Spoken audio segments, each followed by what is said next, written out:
एका खेड्यातील मोठ्या कुटुंबात 2 सुना होत्या. एक सून श्रीमंत घरची होती तर दुसरी गरीब घरची. श्रीमंत घरची सून गर्विष्ठ होती आणि आपल्या पैशाचा सतत दिखावा करायची. तिचे महागडे कपडे, दागिने आणि आलिशान जीवनशैली पाहून कुटुंबातले इतर लोक कधी कधी अस्वस्थ होत. गरीब घरची सून साधी होती, पण ती मनाने खूप चांगली होती. तिच्या कष्टाने आणि प्रेमळ स्वभावाने ती सगळ्यांची लाडकी बनली. ती कुटुंबाच्या गरजामध्ये मदत करायची आणि सगळ्यांना आनंदी ठेवायची. एका दिवशी दोन्ही सुना गर्भवती असल्याचं समजलं.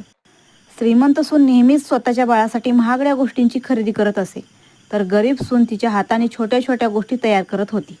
गर्भधारणेच्या काळात गरीब सुनेची सेवा आणि कष्ट पाहून कुटुंबातील लोक तिच्या प्रेमात पडले. दुसरीकडे श्रीमंत सुनेच्या दिखाव्यामुळे तिचा अहंकार उघडा झाला. शेवटी दोघींनीही बाळांना जन्म दिला, पण कुटुंबाने समजून घेतलं की पैसे नव्हे तर माणसाचं मन आणि निस्वार्थ प्रेमच कुटुंबाला एकत्र ठेवू शकतं.